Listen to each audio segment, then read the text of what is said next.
বাড়িতে একঘেয়ে ডিম সেদ্ধ, অমলেট, পোচ কিংবা ডিমের ঝোল খেতে খেতে মুখটা নষ্ট হয়ে গেছে, তাই না? তাহলে এখন যে রেসিপিটা দিচ্ছি সেটা চটপট করে দেখে নিয়ে বাড়িতে থাকা ডিম দিয়ে বানিয়ে ফেলো দেখি। দেখবে সবাই চেটে পুটে খাবে। প্রথমে আমি 4টে ডিম সেদ্ধ করে মাঝখান থেকে দুভাগ করে কেটে নিয়েছি। তারপর সামান্য নুন, গোলমরিচ গুঁড়ো মাখিয়ে প্যানে তেল গরম করে এপিট ওপিট 2 মিনিট করে ভেজে নিয়েছি। ওই তেলেই কিছু পেঁয়াজ বেরেস্তা ভেজে নিয়েছি।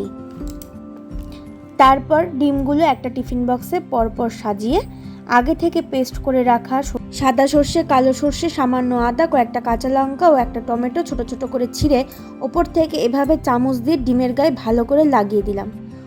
তারপর মশলা ধোয়া জলটা ছড়িয়ে দিয়ে বেরেস্তা ও কয়েকটা কাঁচা লঙ্কা দিয়ে আবারও নুন ও চিনি দিয়ে টিফিন বক্সের মুখটা আটকে দিলাম।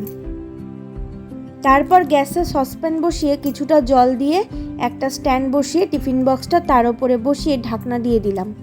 মোটামুটি 15 থেকে 20 মিনিট মিডিয়াম আঁচে ফুটতে দিলাম। তারপর নামিয়ে নিয়ে ওপর থেকে 1 চামচ সর্ষের তেল ছড়িয়ে সার্ভ করেছিলাম। কেমন লাগলো রেসিপিটা জানিও কিন্তু।